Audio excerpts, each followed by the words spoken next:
Hello and welcome back to the Civil Engineering with MSA. Improve your knowledge for your bright future. Reinforce cement concrete पढ़ रहे हैं हम लोग, जिसमें हम लोगों ने लास्ट क्लास में क्या देखा था। हम लोगों ने लास्ट क्लास में जो है वो कोडल प्रोविजंस को देखा था कि अगर एलएसएम से analysis of singly reinforce beam का कोई भी सवाल आता है तो कोड के क्या क्या क्लॉज यूज होंगे और क्या क्या फॉर्मूले यूज होंगे जिससे हम लोग इजीली उस क्वेश्चन को एड्रेस कर सकते हैं। आइए आज के लेक्चर में, आज के सेशन में हम लोग ये जानेंगे कि क्वेश्चन अगर हमारे सामने आ जाएगा तो उन सब क्लॉज को हम लोग यूज़ किस तरह से करेंगे और क्वेश्चन के साथ डील हमको किस तरह से करना है। तो क्वेश्चन आए इससे पहले एक ज़रूरी बात यह है कि अगर आपने अभी तक चैनल को सब्सक्राइब नहीं किया तो सब्सक्राइब कर दीजिए, अपने दोस्तों तक भी शेयर कर दीजिए ताकि पढ़ने पढ़ाने में थोड़ा सा मज़ा आए। चलिए स्टार्ट करते हैं। देखिए क्वेश्चन सामने आया तो आपको क्या करना है भाई, वही पुराना वाला कॉन्सेप्ट है अपना कि आपको बात करना है क्वेश्चन से। देखिए जब आप क्वेश्चन से बात कीजिएगा ना, क्वेश्चन खुद सामने से आपको बताएगा कि वो चाहता क्या है। देखिए मैं पूछ के देखता हूँ भाई तुम चाहते क्या हो, तो देखो क्वेश्चन ने क्या बताया मुझे। क्वेश्चन बता रहा है कि determine the moment of resistance. पहली बात ये है कि ये हमारे सामने क्वेश्चन है, दूसरी बात ये है कि ये हमसे चाहता है मोमेंट ऑफ रेजिस्टेंस की वैल्यू। ठीक है, चलिए बहुत बढ़िया। Of a beam having a dimension of 300 mm and 550 mm। देखिए जब भी आपके सामने सवाल आए आपका अप्रोच ये रहना चाहिए कि जो भी क्वेश्चन में कहा गया है आप सबसे पहले क्या कीजिए कि एक उसका रफ डायग्राम या रफ स्केच जो भी आप कहना चाहें वो आप बना लीजिए। तो बहुत ज़्यादा सीधा तो नहीं बन पाएगा, लेकिन फिर भी मैं कोशिश करता हूँ कि एक बीम का क्रॉस सेक्शन बना करके आप लोगों को दिखाऊं। देखिए ये कोई एक बीम का क्रॉस सेक्शन है, इसमें मुझे जो दो डायमेंशन दिए हुए इसका क्या मतलब है। 300 mm इंटू 550 mm। देखिए 300 mm तो साफ साफ दिख रहा है कि ये बी की वैल्यू है 300 mm, और ये बी क्या है, विड्थ ऑफ द बीम। पहला जो भी रहेगा हमारे पास में वो क्या रहेगा, विड्थ रहेगा। अगर इसको कुछ चेंज करना होगा तो वो आपको लिख के बताएगा 300 mm। चलिए बहुत बढ़िया।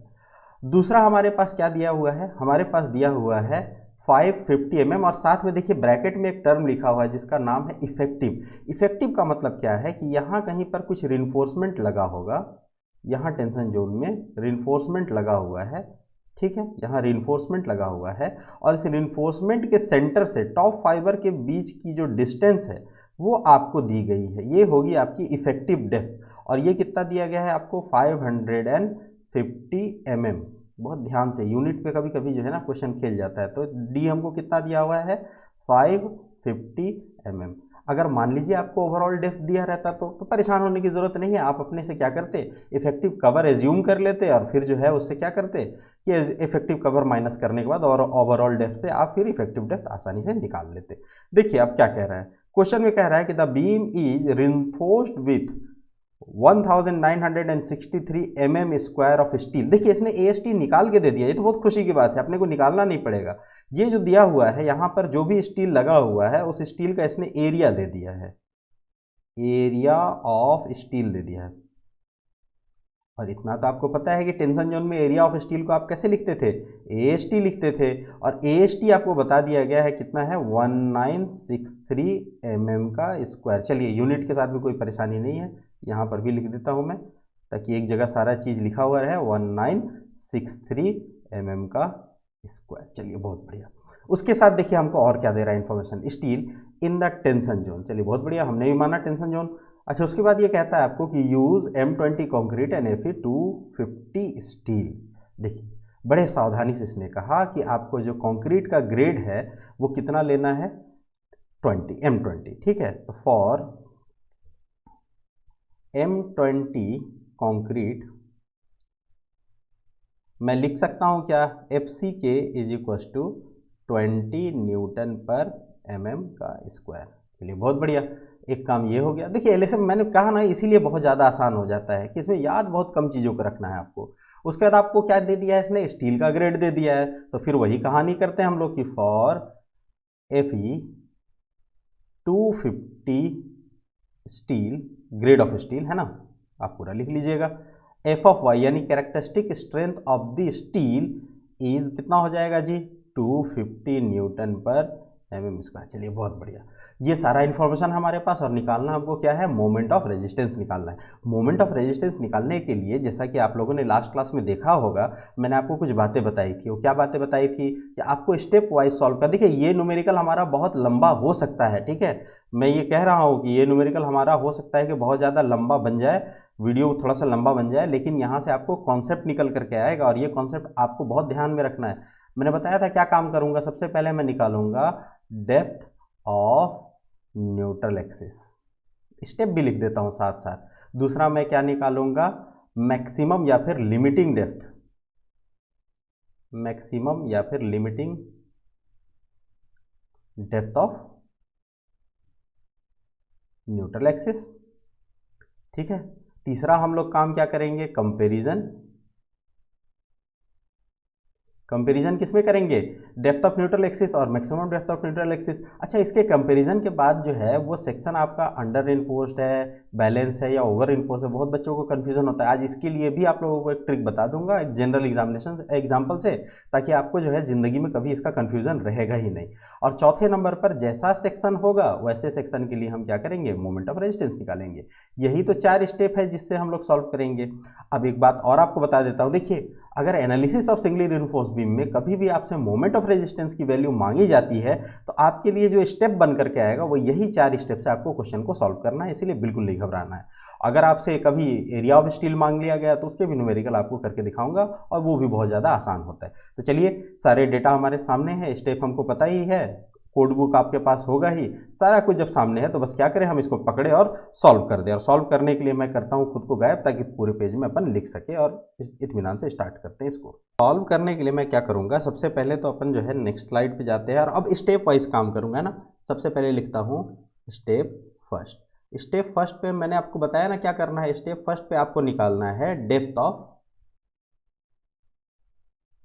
थोड़ा सा लिख लिख के आज करेंगे है ना, ताकि अपने को कन्फ्यूजन ना रह जाए, अपन भूल ना जाए। डेप्थ ऑफ न्यूट्रल एक्सिस को हम लोग लिमिट स्टेट में किससे लिखते हैं, एक्सयू से लिखते हैं।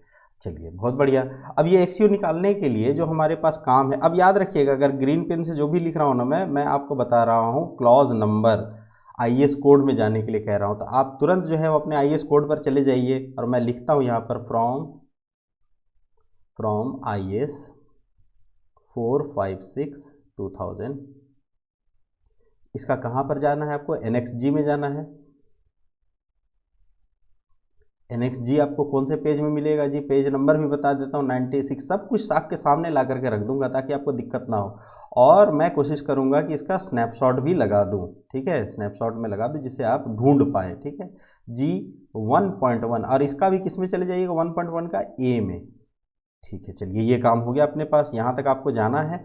जाने के बाद आपको क्या दिख रहा होगा आपके कोड में, देखिए एक फार्मूला लिखा हुआ दिख रहा होगा, X U divided by D is equals to 0.87 F of Y S T divided by 0.36 F C K B into D, F C K B into D. देखिए सब कुछ अब आपके सामने है। यहाँ से हमको निकालना क्या है, एक्सयू निकालना है। तो एक्सयू इज इक्वल टू क्या हो जाएगा जी, 0.87 F of Y H T. बिल्कुल बेसिक लेवल से बता रहा हूँ आज, इसीलिए हो सकता है वीडियो थोड़ा सा लंबा हो जाए, लेकिन आपको घबराना नहीं है, आपको पूरा वीडियो बिल्कुल इत्मीनान से देखना है। आज अगर आपने नहीं देखा पूरा वीडियो तो आगे जो है बात नहीं समझ में आएगी। बी इंटू डी, अब देखिए इसके जो नीचे डी था उसको क्रॉस मल्टीप्लीकेशन करके मैं यहाँ ऊपर ले आया, इंटू डी ऊपर कर देता हूँ। अब देखिए ये डी के साथ ये डी क्या हो जाएगा, इजीली कैंसिल हो जाएगा। ये डी के साथ ये डी जब कैंसिल हो गया तो एक काम करते हैं, इसको पहले सिंप्लीफाई करके यहाँ लिख देता हूँ मैं, 0.87 F of Y S T, formula हमारे लिए क्या बन गया, divided by 0.36 F C K B. देखिए बहुत सारे फॉर्मूले आपको दिख रहे होंगे जहाँ तहाँ, लेकिन मैं जो आपको बताऊंगा वो सारा कुछ आईएएस कोड से ही बताऊंगा। कैलकुलेशन लंबा हो सकता है लेकिन बेसिक सारे फॉर्मूले कहाँ से होंगे, आईएएस कोड से होंगे, ताकि आपको कुछ भी याद ना रखना पड़े। ठीक है, अब देखिए सारे वैल्यूज़ को उठाते हैं और उठा करके इस इक्वेशन पटकने की कोशिश करते हैं। 0.87, चलिए ठीक है। एफ ऑफ वाई कितना हो जाएगा हमारे पास, देखिए स्टील का ग्रेड हमको कितना दे रखा है, यहाँ देखिए आपने अभी भी निकाला है। स्टील का ग्रेड आपके पास जैसे दो नंबर में मैंने लिख रखा है ना कि एफ ई 250 है, इसके लिए एफ ऑफ वाई की वैल्यू कितनी हो जाएगी, 250 हो जाएगी। तो हम भी लिख देते हैं क्या, 250। AST आपको दे रखा है ना इस क्वेश्चन में। सबसे अच्छी बात ये है कि निकालना भी नहीं अपने को, 1963 mm², क्वेश्चन ने दे रखा है। तो बस क्वेश्चन ने दे रखा है तो अपन भी लिख देंगे यहाँ पर, कितना है अपने पास वैल्यू, 1963। ठीक है, अभी यूनिट नहीं लिखते हैं, यूनिट एक ही बार लिखेंगे अपन सबकी। ठीक है, उसके बाद देखिए नीचे क्या है, 0.36 इंटू एफ सी के, ग्रेड ऑफ कंक्रीट आपके पास कितना है, ग्रेड ऑफ कंक्रीट देखिए 20 है, M20 के लिए FCK की वैल्यू कितनी हो जाएगी 20 न्यूटन पर mm²। बहुत बढ़िया। तो ये क्या हो जाएगा आपका यहाँ पर 20 into B, width of the beam, width of the beam कितना दे रखा है, देखिए फिर से आपको दिखा देता हूँ। ये देखिए यहाँ डायग्राम में क्रॉस सेक्शन वाले में 300 दिया हुआ है ना, यहाँ बगल में मैंने लिख भी दिया बी की वैल्यू कितनी है 300। ये सारा कुछ क्वेश्चन में दिया हुआ है। यही तो फायदा होता है ना आरसीसी में, बस आपको क्या है कि कैलकुलेशन का खेल है और स्टेप का खेल है। अगर ये आपको पता है तो बिल्कुल हो जाएगा। देखिए आप जब इसको सॉल्व कीजिएगा तो XU जो है वो निकल करके कैलकुलेटर से सॉल्व कीजिएगा, साइंटिफिक कैलकुलेटर से, है ना, बहुत आसानी से सॉल्व हो जाएगा मेरे ख्याल से। एक आध बार प्रैक्टिस कीजिएगा, कैलकुलेटर में हाथ बैठ जाएगा। 197.66 mm। अब देखिए सॉल्व करने में बहुत बार क्या होता है कि थोड़ी सी वैल्यू, थोड़ी सी हल्की सी माइनस वैल्यू इधर उधर हो सकती है, एग्जैक्ट आपकी इतनी ना आए तो घबराना बिल्कुल भी नहीं है, ठीक है। अगर इसके आसपास की वैल्यू आती है तो आप उसको लेकर के आगे बढ़ सकते हैं ना। कैलकुलेटर, बहुत सारे कैलकुलेटर में फ़र्क होता है। कोई कैलकुलेटर डेसिमल के बाद 3 डिजिट को कंसीडर करता है, कोई 4 डिजिट को, कोई 2 डिजिट को ही कंसीडर करता है, इसीलिए थोड़ी सी फ़र्क आ जाती है पॉइंट के बाद, तो उसमें घबराना नहीं है। देखिए XU की वैल्यू हमारे पास कितनी निकल करके आ गई, XU की वैल्यू हमारे पास निकल करके आ गई 197.66 mm। अब हमारे पास दूसरा काम क्या हो जाएगा, देखिए दूसरा काम हमारे पास जो है वो हो जाएगा, यानी स्टेप 2 पर अब बात करेंगे, है ना, स्टेप 2 पर बात करेंगे। देखिए स्टेप 2 क्या हो जाएगा आपके लिए, लिमिटिंग। देखिए इसको मैक्सिमम भी कहते हैं ना, मैक्सिमम डेप्थ, लेकिन लिमिटिंग मैं कहता हूं, क्यों कहता हूं, क्योंकि एक बात है वो अभी थोड़ी देर में बताता हूं आपको। डेप्थ ऑफ न्यूट्रल एक्सिस, इसको किससे दिखाते हैं अपन, XU मैक्स से, ठीक है, XU मैक्स से। और ये आपको कहाँ से मिलेगा, देखिए फिर से मैंने पेन का कलर चेंज किया, ग्रीन की तरफ गया। इसका मतलब क्या है कि अब कोड की बात होगी, सारा कुछ कोड से लेना है। कहाँ से लेना है, एज पर IS 456/2000। अब तो आप बहुत समझ गए होंगे। क्लॉज नंबर में बात कर रहा हूँ 38.1 की, और यहाँ पर आप पेज नंबर 70 में जाकर के ज़रा देखिएगा, मैं JPG लगा दूंगा इसका, जिससे आप उसको ढूंढ पाए, ढूंढना आप ही को है, ठीक है। देखिए यहाँ पर एक बात लिखी गई है, यहाँ पर बात क्या लिखी गई है, डिफरेंट ग्रेड f(y) के लिए XU मैक्स बाई डी की वैल्यू दी हुई है, आप देख पा रहे होंगे। तो अपने पास क्या है, Fe 250 है, तो मैं लिख दूंगा यहाँ पर फॉर Fe 250, Fe का मतलब क्या है, आयरन दिखा रहा है ना, steel.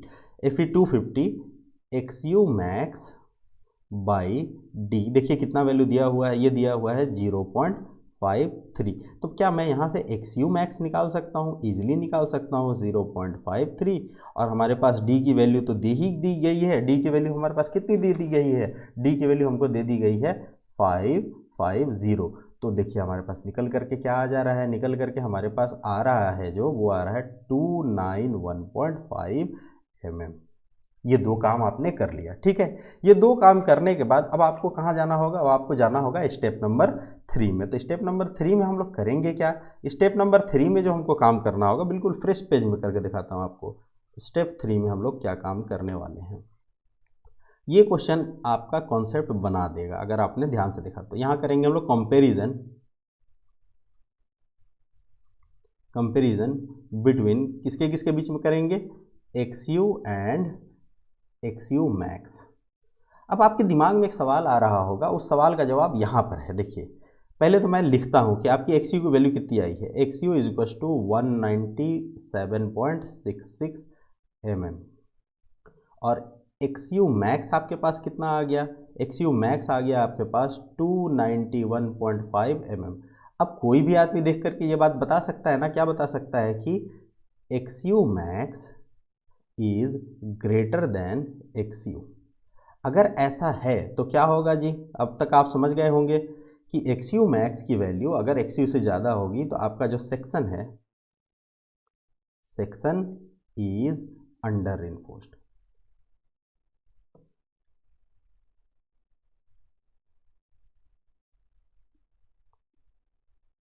Section is under reinforced, ठीक है। देखिए यहाँ पर आकर के एक कॉन्सेप्ट बिल्डिंग वाला आपका काम करता हूँ, जरा से खुद को ले आता हूँ पहले।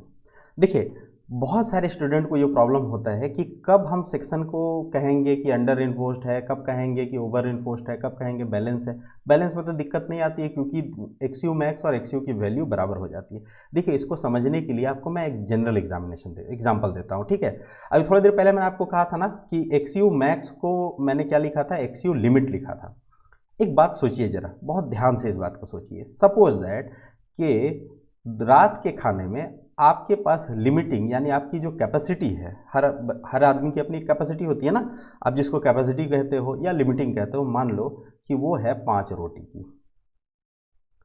ठीक है, जनरल, बिल्कुल जनरल एग्जाम्पल से इसको समझिएगा, 5 रोटी आप खा सकते हो। ठीक है, अगर मान लीजिए किसी दिन आपने सिर्फ और सिर्फ क्या हुआ, 3 रोटी खाई, तो जब 3 रोटी खाई तो इसका मतलब क्या है कि आप खा कितना सकते हो, 5 रोटी, जिसमें आपका पेट भरेगा, लेकिन आपने कितना खाया, 3 रोटी। इसका मतलब क्या है कि आप अंडर डाइट कर रहे हो,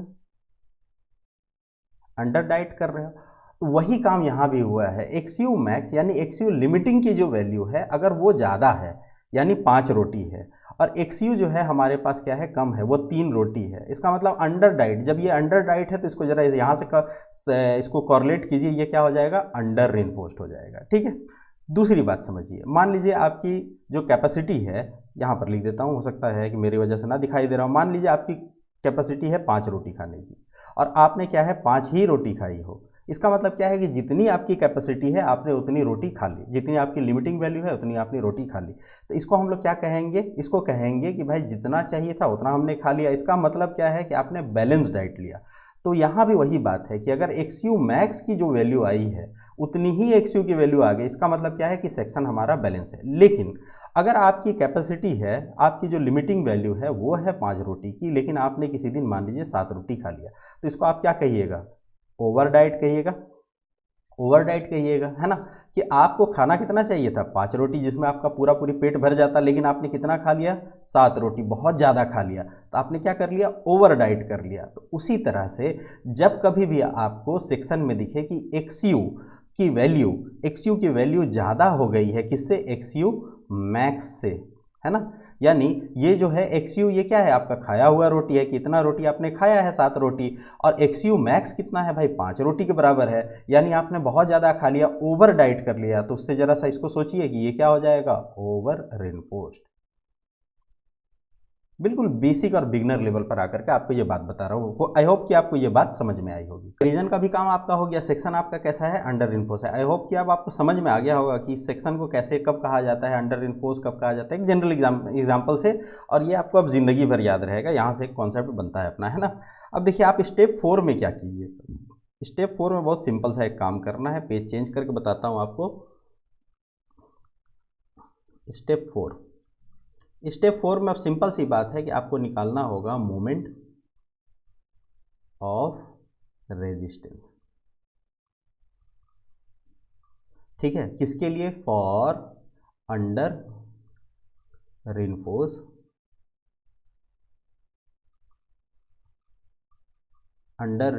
सेक्शन। ठीक है, अंडर रिइंफोर्स्ड सेक्शन। देखिए अभी तक आपके दिमाग में एक बात चल रहा होगा कि मोमेंट ऑफ रेजिस्टेंस निकालना है, और मोमेंट ऑफ रेजिस्टेंस निकालने के लिए हमारे पास क्या है भाई, फॉर्मूला है। जरा पहले एक बार लिख देता हूँ कि कौन सा फार्मूला है हमारे पास, फिर आगे की बात होगी। ये फार्मूला हमको कहाँ से लेना है, ये लेना है हमको एज पर IS 456/2000।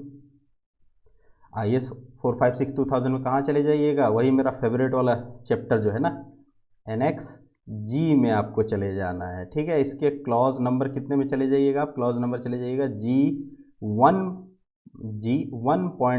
के B नंबर पे चले जाइएगा। पेज नंबर भी बता दूँ, चलो पेज नंबर भी बता देता हूँ। पेज नंबर 96 में आपको मिलेगा, JPG भी आपको लगा हुआ मिल जाएगा। ठीक है, यहाँ पर जो फार्मूला लिखा हुआ है एक बार वो फार्मूला को भी लिख देता हूँ मैं कि MU = क्या हो जाएगा, 0.87 f(y). ये फार्मूला कहाँ से आया, IS कोड से आया, और IS कोड आप एग्जाम में लेकर के जाओगे, आपके साथ ही रहेगा, इसलिए IS कोड से दुश्मनी बिल्कुल भी नहीं करनी अपने को। 1 - AST f(y) divided by B × D × FCK, ये हो गया ब्रैकेट क्लोज। अब आपके दिमाग में सवाल जो आ रहा होगा, चलिए उस सवाल का पहले निदान करते हैं। आपके दिमाग में सवाल आ रहा होगा कि सर क्वेश्चन में तो हमसे मांगा गया है मोमेंट ऑफ रेजिस्टेंस निकालना, और कोड में डायरेक्ट फार्मूला दिया हुआ है कि मोमेंट ऑफ रेजिस्टेंस निकालने का 2 फार्मूला है हमारे पास। एक जो है NX G में आप जाकर के देख रहे हैं पेज नंबर 96 में, G 1.1 के B में है, और एक देखिएगा 1.1 के C में भी मोमेंट ऑफ रेजिस्टेंस निकालने का फार्मूला है। तो क्यों ना डायरेक्ट फार्मूले को ही पुट कर दिया जाए, इतना तामझाम करने की क्या जरूरत है कि पहले XU निकालिए, फिर XU मैक्स निकालिए, फिर जो है दोनों को कंपेरिजन कंपैरिजन कीजिए। देखिए इसीलिए करना है क्योंकि NXG में जो G1.1 के B नंबर पर जो हमको फार्मूला है, जो कि मैंने आप लोगों को लिख रखा है यहाँ पर, ये फार्मूला जो है वो अंडर रिइंफोर्स सेक्शन के लिए है। और C नंबर पर जो फार्मूला है MU लिमिट वाला, आप देख पा रहे होंगे, उस फार्मूला को कब यूज़ किया जाता है, जबकि आपका सेक्शन बैलेंस हो। और ओवर इन्फोर्स सेक्शन तो LSM में हम लोग डिज़ाइन करते ही नहीं है, क्योंकि कोड ने मना कर रखा है। तो देखिए जब तक आपको ये बात नहीं समझ में आएगी कि आपका सेक्शन कैसा है, तब तक आपको ये बात नहीं समझ में आएगी कि आपको ये बी वाला, यानी जो मैंने फार्मूला लिख रखा है, इस फार्मूले को यूज़ करना है या MU लिमिट वाले को यूज़ करना है। इसीलिए ज़रूरत पड़ती है कि आप पहले XU निकालिए, फिर XU मैक्स निकालिए, फिर दोनों के बीच में कंपेरिजन कीजिए। अगर आप इतना काम नहीं करते हैं तो फिर बहुत ज़्यादा दिक्कत हो जाएगा, फिर आपको समझ में नहीं आएगा कि मोमेंट ऑफ रेजिस्टेंस किस फार्मूले से निकाला जाए, क्योंकि दो फार्मूले हैं। उन दो फार्मूलों में से किसको यूज़ करना है, इसके लिए ही हम लोग क्या कर रहे हैं, स्टेप 1, 2 और 3 का उपयोग या प्रयोग कर रहे हैं। अब देखिए होगा क्या, यहाँ पर सारे वैल्यूज़ को उठाना है और उठा करके बिल्कुल पटक देना है। 0.87, उसके बाद f ऑफ y क्या हो जाएगा यहाँ पर 250। AST की वैल्यू हमको दे दी गई, अब तो शायद याद हो गया होगा कि क्या क्या वैल्यू दी गई है। 1963 दी हुई है। D की वैल्यू हमारे पास कितनी है 5501 माइनस ऊपर कितना है AST कितना है हमारे पास, आपको पता ही होगा 1963 इंटू क्या हो जाएगा जी, f ऑफ y 250। एकदम बिल्कुल साथ साथ आपको चलना है। B की वैल्यू कितनी है देखिए 300, D की वैल्यू कितनी है 550 और FCK की वैल्यू कितनी है, 20 ग्रेड का कंक्रीट है तो 20 है।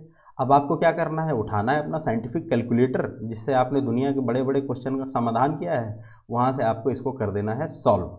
ठीक है, बहुत आसानी से ये सॉल्व हो जाएगा। एक बार मैं थोड़ा सा क्या कोशिश करता हूँ कि ज़रा पहले इसको सॉल्व करके एक जगह लिख दूं और फिर इसको सॉल्व करके एक जगह लिख दूं। पहले क्वेश्चन में ऐसा कर रहा हूं, बाकी क्वेश्चन में मैं डायरेक्ट आंसर लिखूंगा। ठीक है, इसको जब सॉल्व करता हूं मैं 0.87, 250, 1963 और 550 को जब मैं मल्टीप्लाई करके देख रहा हूं तो ये कुछ आंसर आ रहा है 2348238875 और 1 minus 1963 into 250 divide by 300 into 550 into 20 को जब अपन सॉल्व कर रहे हैं तो ये कुछ वैल्यू आ रहा है 0.85 के बराबर। ठीक है, इसको जब पूरे को आप सॉल्व कर रहे हैं तो 199,600,293.8 न्यूटन mm, न्यूटन पर एमएम नहीं, देखिए मोमेंट है ये, न्यूटन mm में आएगा। लेकिन आप कहोगे कि ये वैल्यू देख करके तो बहुत ज़्यादा मज़ा नहीं आ रहा है, तो मैं क्या कहूँगा, मैं कहूँगा कि कोई बात नहीं, इसको किलो न्यूटन में कन्वर्ट करते हैं। कैसे कन्वर्ट करेंगे, 10⁻⁻6, हाँ वही वाला जो हम लोग WSM में भी किया करते थे। आज थोड़ा करके दिखा देता हूँ, 10⁻⁻6 किलो न्यूटन मीटर। अब आप कहोगे 10⁻⁻6 कहाँ से आया भाई, न्यूटन को जब किलो न्यूटन में कन्वर्ट करूँगा तो 10⁻⁻3 और mm को मीटर में करूँगा 10⁻3, -3 को जोड़िए जरा, 3 3 6 हो जाएगा तो -6। अब इसको -6 को जरा और तरीके से मैं लिखूँ तो क्या करूँगा, डेसिमल को 1 2 3 4 5 6 डिजिट इधर खिसका देता हूँ तो क्या हो जाएगा जी 199.6 किलो न्यूटन मीटर। ये आ गया आपका मोमेंट ऑफ रेजिस्टेंस। ठीक है जी, और अगर आपको क्वेश्चन में और अच्छी तरह से इसको एंड करना है तो आप लिख सकते हैं यहाँ पर hence moment of resistance is 199.6 kilo newton metre, not per metre, kilo newton metre आप खुद को ले आते हैं। देखिए ये क्वेश्चन जो है वो हद से ज़्यादा आसान था, बस क्या था, अपना स्टेप का खेल था और समझने का खेल था कि आपने अगर समझ लिया इसको तो बहुत आसानी से ये आपके लिए क्या हो जाएगा, सॉल्व हो जाएगा। और मैंने इस क्वेश्चन में कोशिश किया है कि जो भी हो सकता है वो एक जनरल एग्जाम्पल के साथ आप लोगों का कॉन्सेप्ट जो है वो बना दिया जाए, और कोशिश भी किया है। उम्मीद करता हूँ कि मेरा ये छोटा सा जो है छोटा एग्जाम्पल आपको समझ में आएगा और इससे आपको काफ़ी हेल्प मिलेगा। तो तब तक के लिए क्या करते हैं, तब तक के लिए आपको करना ये जरूर से है कि जो मैंने सॉल्व किया बस उसको देख करके मत रह जाइए, इसको क्या कीजिए, अपने कॉपी में नोट कीजिए, खुद से एक बार सॉल्व करने की कोशिश कीजिए। जो मैंने कोड के क्लॉज बताए हैं, जो मैंने एनेक्स बताया है, जो पेज नंबर बताया है, वहाँ पर जाइए, उसको सर्च कीजिए, उस फॉर्मूले को देखिए ज़रा सा, और क्या कीजिए, अपने कॉपी पर फिर से एक बार बनाने की कोशिश कीजिए। अगर मान लीजिए आपने 2-4 बार इसको बना लिया और एक बार आपको कॉन्फिडेंस आ गया तो यकीन मानिए RCC जो है वो आपके लिए क्या हो जाएगा, एक खेल के बराबर हो जाएगा। तब तक के लिए आपको क्या करना है भाई, तब तक के लिए काम तो जरूर करना है कि चैनल को सब्सक्राइब कर ही देना है, अपने दोस्तों तक भी शेयर कर देना है, और क्या करना है, पढ़ते रहना है, अपना ख्याल रखना है, अपनों का भी ख्याल रखना है। Thank you for watching.